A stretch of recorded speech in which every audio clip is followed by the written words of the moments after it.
What's going on, everybody? Hope everybody's feeling good. Hope everybody's doing well. Guys, we are back with an update. If you don't remember this story is about a woman who, I was going to say her name, but okay, yeah. So it's her email, but she says it. Okay, so Bella, she cheated on her husband, guys. She cheated on her husband, started crying, saying he became a monster. He made me do all of these different things, all these tasks. She thought she was going to get back with him. She thought the relationship was going to be fixed and they go to therapy. No, he tricked her. He lied to her, divorced her anyway, and she has gone downhill since. Guys, if you don't know what I'm talking about, I'm going to play it first. If you know exactly what I'm talking about, go down to the description, click the timestamp. It'll take you straight to what I'm about to put out now. Let's get into it. Subject: I cheated. He turned into a monster, then served me divorce papers after making me do 10 tasks. Hi, I never thought I'd be writing into a channel like this. Actually, I only found out about your True Story Epic channel because of a story you read a while back. It was one where a woman wrote in about how she betrayed her husband and the aftermath that followed. I remember thinking to myself, damn, some people really screw up everything. And then I realized I'm one of those people. Maybe worse. I don't even know anymore, but I need to tell this story, and maybe it'll help someone, or at least give some clarity to the ones who've been cheated on. Or maybe I just need to finally admit out loud how badly I messed up. My name is Bella, and I cheated on my husband, now ex-husband, Victor. And the moment he found out, everything changed. He became someone else entirely. Not that I can blame him. I betrayed him in the worst way imaginable, and what followed was something I wouldn't wish on anyone, not even myself. Let me just start at the worst moment, the day he walked in and caught me. It was a Saturday afternoon. I had just finished cleaning the kitchen, and my affair partner, who I'll call Jay, was at my house. I was already nervous about it. I didn't even want him to come over. Something about it felt wrong, more wrong than usual. It was like my gut was screaming at me. I should have listened. I knew Victor was out of town visiting his sister, and I thought I had time. But plans changed. He wasn't supposed to be back until the next day. I had no clue he was on his way home. No calls, no texts, nothing. He walked in the front door, keys jangling like usual, just as I was. God, this is humiliating to admit, but I was on top of Jay. I didn't even have time to move. Victor stood there in the doorway for half a second, like he couldn't believe what he was seeing. Then he just charged. It was like something out of a movie. He went straight for Jay, yanked him off the couch by his neck, and started swinging. I'd never seen Victor like that. He was always calm, even in arguments. But that day he was a monster, a man betrayed. Jay tried to fight back, but Victor overpowered him. I screamed at them to stop, tried to pull Victor off. He shoved me aside. I hit the coffee table hard. Jay eventually ran out the back door, half dressed and bleeding. I didn't call the police. I refused to. I didn't want Victor to get in trouble. I didn't press charges. I just sat there crying, bleeding a little myself. Victor didn't even look at me for a long time, just stood there, breathing heavy, fists clenched, chest rising and falling. Finally, he sat down. That was when I told him everything. I confessed. The whole truth. I told him I met Jay through Instagram, that we had been messaging for a while, that it started with him replying to one of my photos, that we'd flirted, talked for weeks, that Jay stood out from all the other guys because he didn't just comment on my body, he actually talked to me, listened, said things that made me feel exciting, seen. I told Victor that Jay traveled a lot for work, and the last time he was in town, I met him for coffee. The second time, it went further. This was the third. I admitted to everything. Victor just nodded silently, listening, taking it all in. He didn't yell. He didn't cry. He just stared at me with eyes I didn't recognize. Cold, calculated, unreadable. I begged for forgiveness. I told him I'd do anything to fix things. I said I still loved him, that it was a mistake, that I was stupid and bored and selfish, that I didn't want to lose him. And that's when he gave me the tasks. He said if I really wanted forgiveness, if I really wanted to prove I was sorry, I'd have to earn it. That he would give me 10 tasks, 10 opportunities to show him that I regretted what I did. He said if I failed even one, he'd be done. He'd file for divorce and walk away. I agreed, without hesitation. I was desperate. I would have done anything. Task 1. Delete every social media account. Instagram, Facebook, TikTok, everything. He stood over me while I deleted them. Not just deactivated. Deleted. That alone felt like cutting off a limb. Task 2. Write a handwritten apology letter to his entire family, his parents, his siblings, even his cousins. I had to admit to cheating and apologize for betraying them too, because they had all welcomed me with open arms. I cried while writing every one of them. Task 3. Sleep on the couch for 3 months. No physical affection. No hugs. No kisses. Not even eye contact unless he initiated it. Task 4. Attend weekly marriage counseling sessions alone, without him. He said he wanted to see if I was serious enough to work on myself, even if he didn't come with me. Task 5. Make dinner every night and clean the house top to bottom before he got home. No excuses, no takeout, no shortcuts. Task 6. A full log of every dollar I spent. He took control of all our finances. I had to ask for permission to buy shampoo. Task 7. No phone password. My phone had to be unlocked and on the kitchen counter at all times. He checked it constantly. Task 8. Block every male contact I had ever flirted with, even ones from years ago. He reviewed my messages and told me who to cut off. Task 9. A book report. Yes, an actual book report on the state of affairs by Esther Perel. He made me read it, write a 3-page summary, and we discussed it over dinner like a class assignment. Task 10. Public humiliation. He made me stand up at a family barbecue and admit what I did in front of everyone. I almost passed out from the shame, but I did it. I stood there and told everyone how I betrayed him. And the entire time, I was hopeful. I thought I was earning his trust back, that we were moving forward, that I was redeeming myself. But he had other plans. What I didn't know was that while I was scrubbing floors, deleting friends, and baring my soul to therapists and family members, Victor was talking to a divorce lawyer, setting everything up, gathering evidence, building a case. 3 months later, he sat me down. He had that same cold look in his eyes, the one I saw the day he walked in on us. He told me it was over, that he never planned on staying, that the tasks were to humiliate me, to punish me. He even laughed. He said, and I quote, "You thought I'd take you back after what you did? You really thought 10 tasks would erase that image from my mind." Then he slid the divorce papers across the table. It was like something out of a villain's monologue in a movie, like he'd been plotting the whole time, and maybe he had. I signed the papers that night. I didn't fight. I didn't cry, not until he left the room. I sat there alone, pen in hand, signing away the life I had destroyed with one stupid, selfish decision. I guess this is where I should back up a bit and explain how we even got here in the first place. Because before all of this, it really was a love story, or at least it felt like one. Victor and I met at a friend's wedding. We were both in the bridal party. He was the best man. I was a bridesmaid. We hit it off immediately. I remember he made me laugh so hard during the reception, I actually spilled wine on my dress.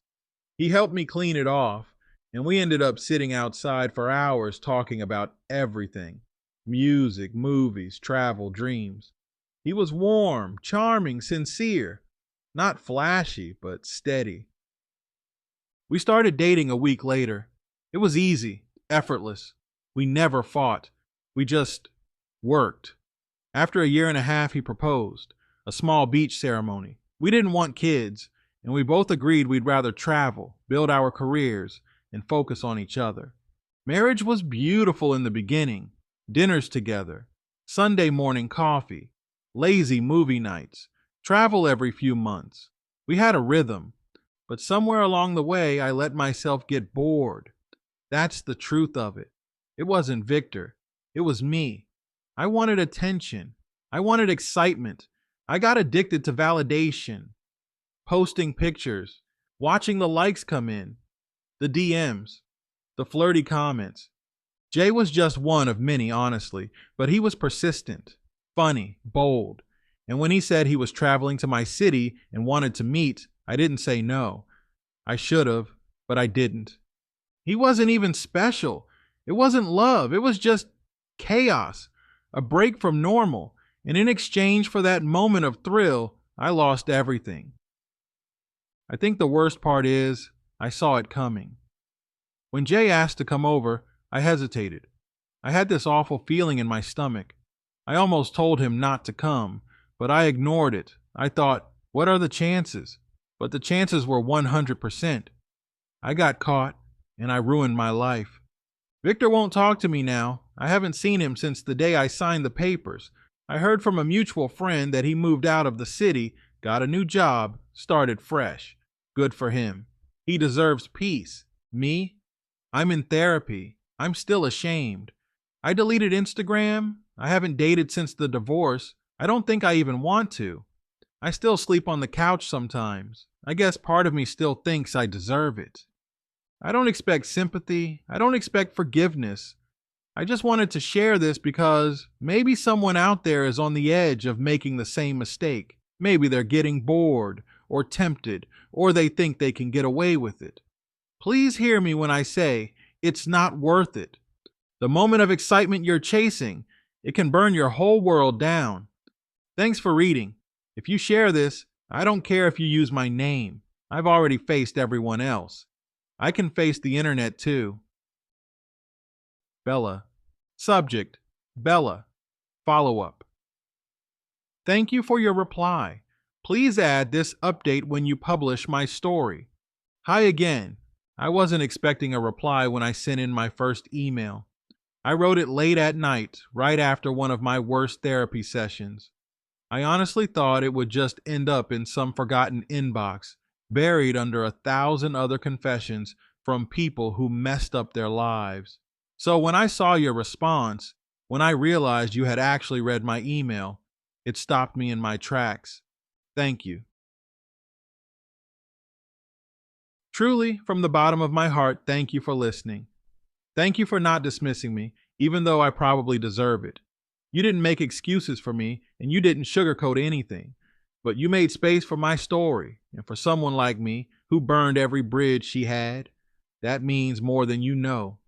I wanted to send you an update, and if you do end up sharing my story with your audience, I would be grateful if you could include this part too. I think it's important that people understand that the aftermath of betrayal doesn't end with divorce. The damage keeps unraveling long after the ink has dried on the papers. The real punishment isn't the public humiliation or the 10 tasks or even the loss of my marriage. The real punishment is still waking up every day and realizing I can't undo what I did. And on top of that, I have to live with what Victor did to me after. Because even though I betrayed him first, what he did afterward left me broken in ways I never imagined. Let me explain. Since I wrote to you, I've been in weekly therapy, sometimes twice a week when I feel like I'm about to fall apart.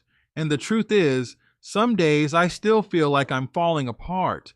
I'm learning to accept responsibility. My therapist says that healing doesn't start until I stop justifying what I did and start understanding why I did it. She says I didn't cheat because Victor wasn't enough. I cheated because I didn't feel like enough. and I looked for someone else to reflect back. The version of me I wanted to see. Someone confident, sexy, exciting. Jay did that for a little while, but it wasn't real. It was shallow. Victor saw the real me, and I hated that I felt boring in comparison. But what I haven't told anyone, not even my therapist in full detail, is how badly the aftermath hurt.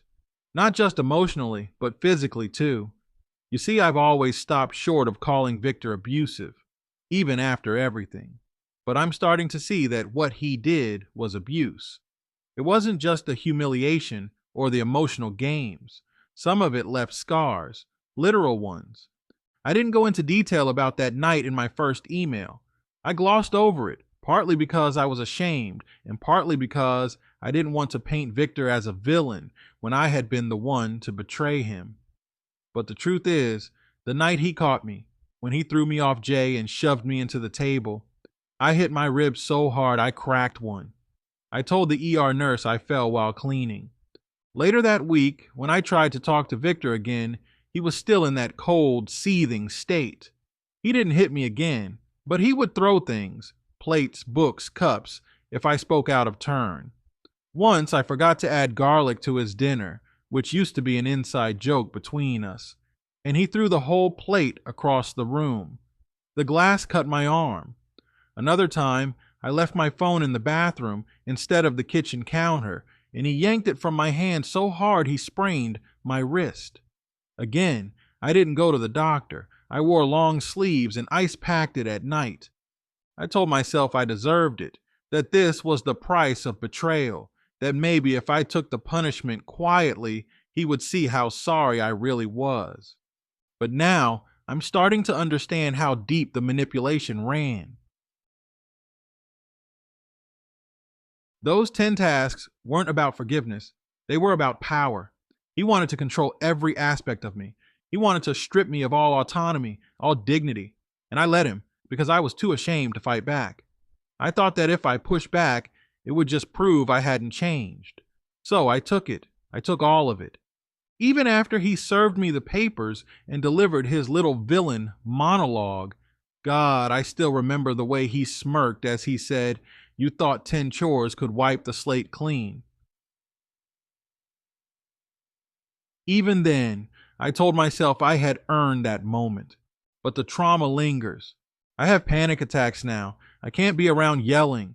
I flinch when someone slams a door too hard. I still sleep on the couch sometimes, even though I live alone now. It's like my body doesn't believe I deserve the comfort of a bed. When I go to therapy, I talk about guilt more than anything. Guilt for cheating. Guilt for staying after the violence started. Guilt for loving a man who turned into someone I didn't recognize. And guilt for not leaving when I had the chance, because a small part of me still loved him, even after all of it. Victor was my world, and I know it's twisted, but part of me still dreams about him. Not the cold version, not the man who screamed at me or forced me to read books like I was a child, but the man I met at that wedding. The one who wiped wine off my dress and made me laugh. The one who used to kiss my forehead when I fell asleep on the couch. That man is gone, but I still miss him.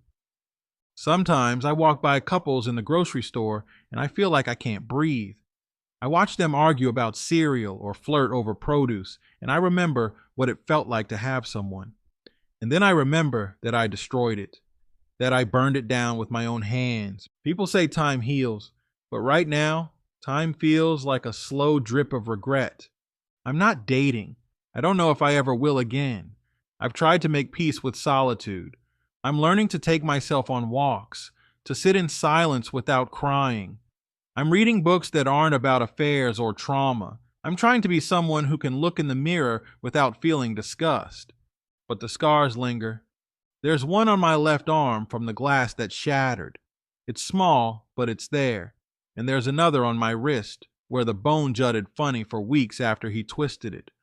Most of the other scars are invisible. Panic, distrust, guilt, nightmares. But they're there too. I'm not writing this to smear Victor. I still believe he was a good man once.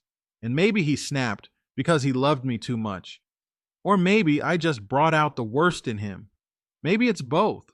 But abuse is abuse, and therapy is teaching me to name things honestly. What he did to me after what I did to him was not healing. It was punishment. It was revenge. It was cruel. And I want people to understand that this happens more than we think. Infidelity doesn't give anyone a free pass to become a monster. Even if I was the villain first, I didn't deserve to be scared in my own home. I didn't deserve to be bruised or silenced or treated like property. I didn't deserve to be punished like a prisoner while he played executioner in his own private courtroom. Some people will read this and say I got what I deserved. That's fine. Maybe I did. I won't argue with them. But others, maybe people who have been where I was, will see themselves in my story. Maybe someone out there is trying to earn their partner's forgiveness right now, being forced to crawl on their hands and knees, give up their friends, their voice, their sense of self, just to fix what they broke. To those people, you deserve to be held accountable, yes, but not abused. There is a line, and once it's crossed, you need to ask yourself if you're healing or just being punished. I'm still learning how to heal. I journal now. I write down every time I have a flashback, every time I dream about Victor, every time I flinch at a stranger's tone. I write it down so I can track my progress. It helps me see that I'm not crazy, that trauma has roots, that scars don't mean weakness, they mean I survived something. I've started volunteering at a women's shelter. I don't share my story, but I listen to theirs. And even though our stories are different, I feel less alone there. I see the way shame sits on people like a weighted blanket. I see women trying to climb out of holes they didn't dig alone. It makes me realize I'm not broken, just wounded. One woman told me, "You can forgive yourself and still hold yourself accountable." That hit me hard, because for so long I thought forgiveness meant pretending it never happened. But maybe it just means finally letting go of the punishment. Maybe it means saying, "Yes, I messed up, but I am not that mistake forever."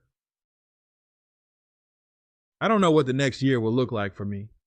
I don't even know what the next month looks like, but I know this. I'm not who I was when I cheated, and I'm not who I was when I let myself be punished for it either.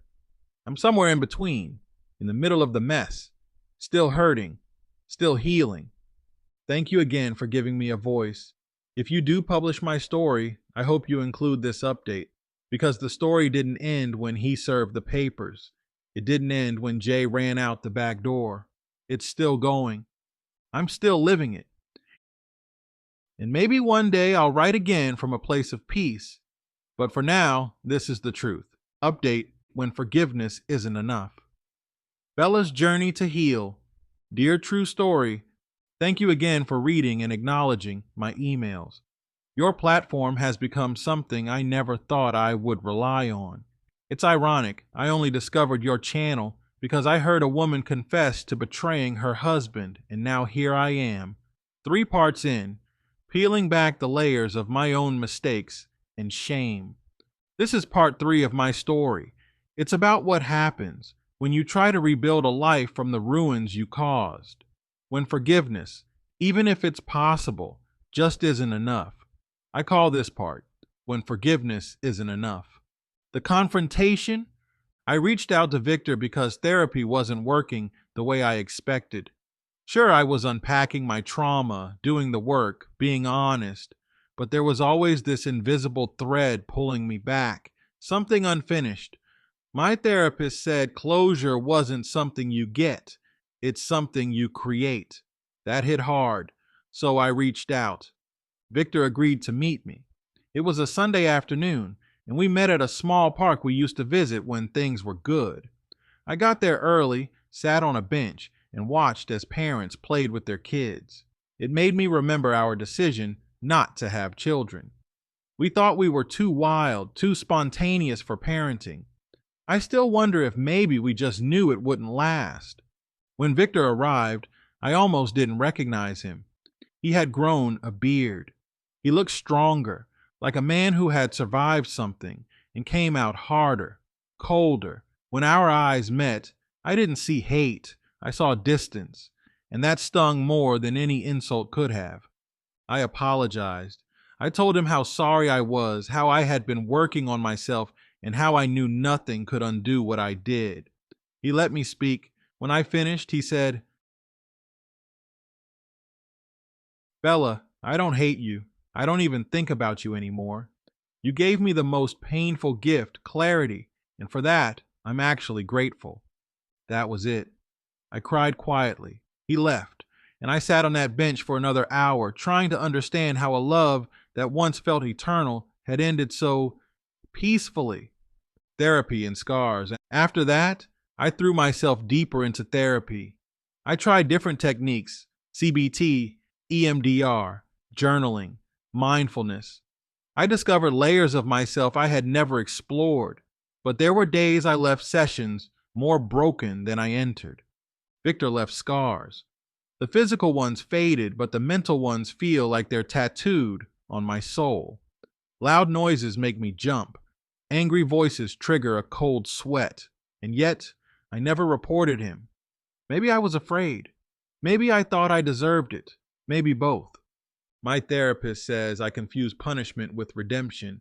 She says I wear my guilt like armor, refusing to take it off because I'm scared of who I am underneath. She's right. The 5 times I thought I was healing, but wasn't. Let me walk you through the 5 moments I thought I was turning a corner.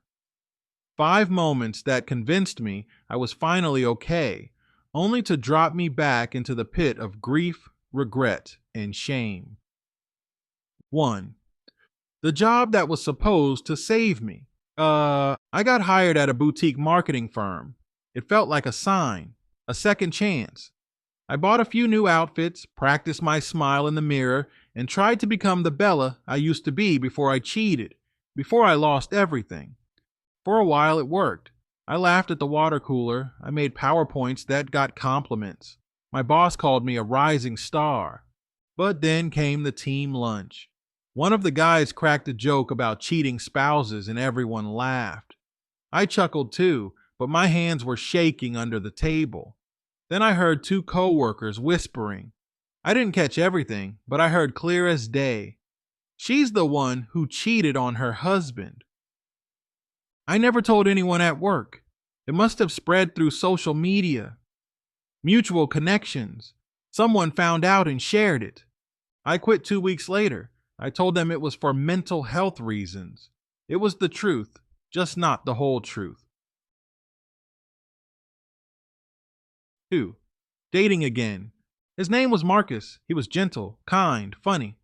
He never made me feel rushed or judged. We had coffee, then lunch, then dinner. Then he invited me over to cook, and I actually said yes. I thought maybe, just maybe, I was ready to try again. Then one night, he said, "I could never be with someone who cheated. That's a deal breaker for me." He didn't know I hadn't told him. I ghosted him the next day. I told myself it was to spare him the disappointment, but the truth is, I still believed I didn't deserve good things. 3. The retreat. It was a 3-day women's retreat focused on healing. No phones, no screens, just nature, yoga, journaling, and long talks under the stars. For 2 days, I felt alive. I wrote poetry. I laughed with strangers. I meditated beside a creek. But on the last night, during a group sharing circle, a woman opened up about how her husband left her after she found out he had cheated with a thirst trap on Instagram. She said, "Women like that deserve to die lonely." Everyone nodded. I felt invisible and exposed at the same time. I left before breakfast the next morning, told the organizers I had an emergency. 4. Family dinner. Thanksgiving. My mom invited me, and I thought things were getting better. She didn't talk about Victor anymore. I figured maybe she had forgiven me, even just a little. Everything was fine until my cousin's new boyfriend went on a rant about homewreckers. He said, "They should be tattooed so no man falls for their lies." My mom laughed. She laughed. I excused myself, cried in the guest bathroom for 15 minutes, and left before dessert. 5. The letter. My therapist told me to write a letter to my old self, the Bella before the cheating, the Bella who fell in love with Victor, the Bella who believed in soulmates. I wrote 5 pages. I told her I missed her. I told her I was sorry. Then I ripped it up, flushed it down the toilet, sat in the shower and cried until the water went cold. The present. So where am I now? Some days I feel okay. I work freelance gigs. I journal. I cook. I water my plants. It's a quiet life. Other days I feel like a ghost of a person, like I'm living someone else's life. I still dream about Victor, not the angry, violent version, the real one. The man who kissed my forehead every morning, who built IKEA furniture with me, who made up songs about our dog. I wonder if he dreams about me. I doubt it. To the listeners, if you're listening and you're angry, I understand. If you think I deserve all this, I probably agree. But if there's one thing I hope you take away from this, it's this. Cheating isn't just a betrayal of another person. It's a betrayal of yourself. It turns you into someone you don't recognize. And no amount of apologies can bring back the version of you who hadn't made that choice. To those who've been betrayed, I hope you find peace. And to those tempted to cheat, I beg you, don't. Nothing is worth this. After confronting Victor and going through therapy, I thought things would finally start looking up. I had this idea that the hard part was over. Telling the truth, facing the consequences, being honest with myself. But I quickly learned that healing isn't linear. It's messy, brutal, and sometimes it feels like it's not happening at all. I wake up on some mornings with a sliver of hope and go to bed wondering if I'll ever feel normal again. Let me tell you what rebuilding looks like in the rawest sense. It's staring at yourself in the mirror and not recognizing the woman looking back. It's waking up in an empty apartment with silence so loud it echoes. It's walking past couples holding hands and feeling a lump rise in your throat. It's constantly replaying the worst moment of your life when the man who once adored you saw you at your worst and asking yourself how you let it happen. I started trying to rebuild by making small changes.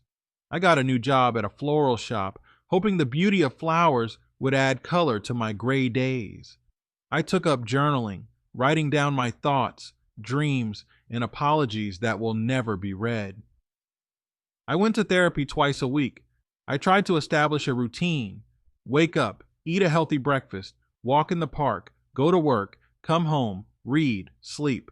It sounds so simple, but every step was like climbing uphill, with weights on my ankles.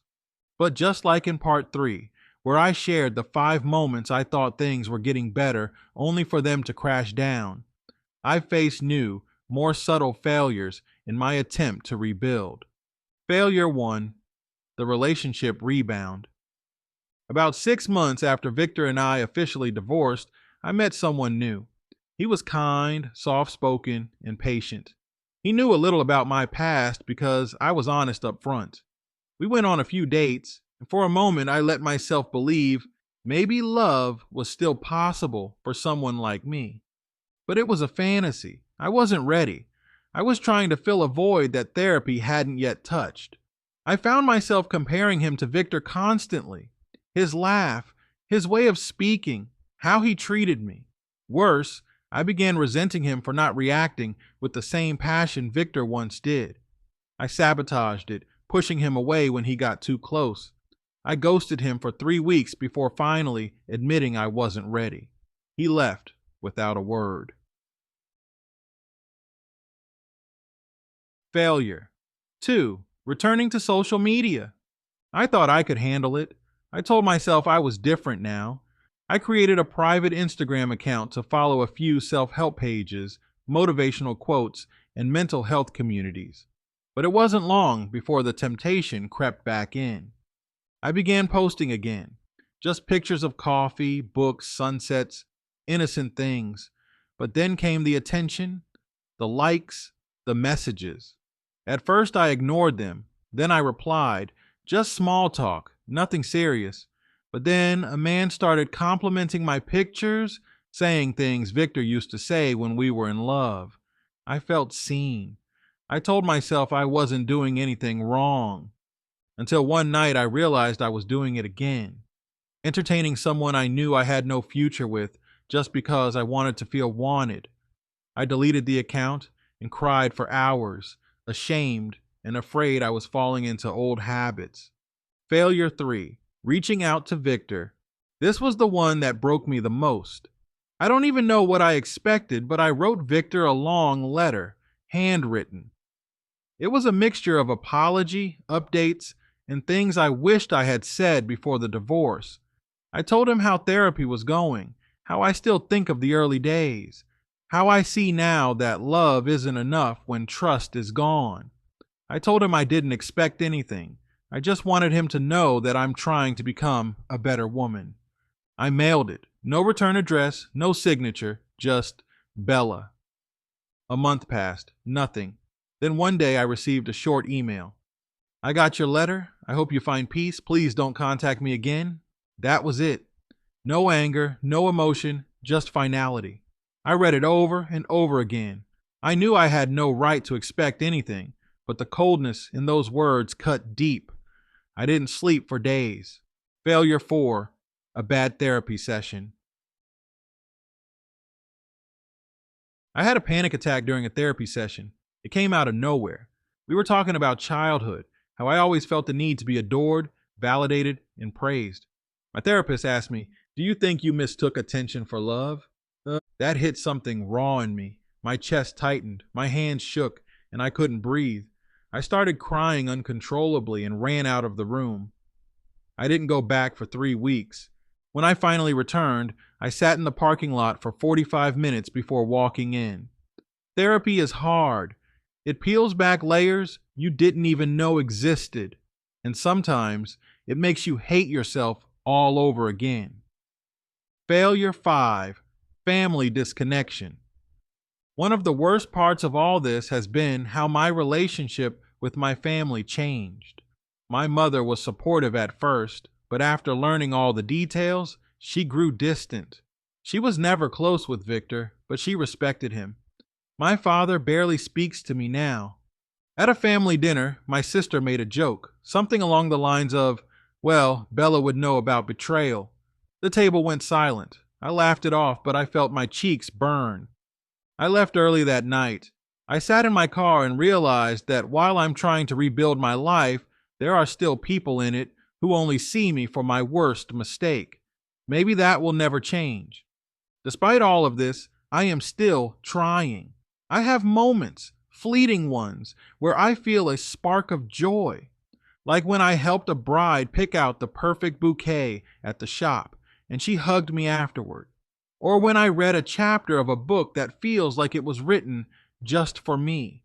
Or when I see a sunrise and think, maybe, just maybe, I can make it through another day. I've learned a few things on this journey. Forgiveness isn't a straight line. Sometimes the person you have to forgive most is yourself. Healing comes in whispers, not roars. And sometimes you won't even notice it until you realize you've stopped crying yourself to sleep. You don't get to dictate how others heal from what you did to them. Some doors are meant to stay closed, even if you're the one who slammed them shut. Rebuilding isn't about becoming the person you were before, it's about becoming someone better.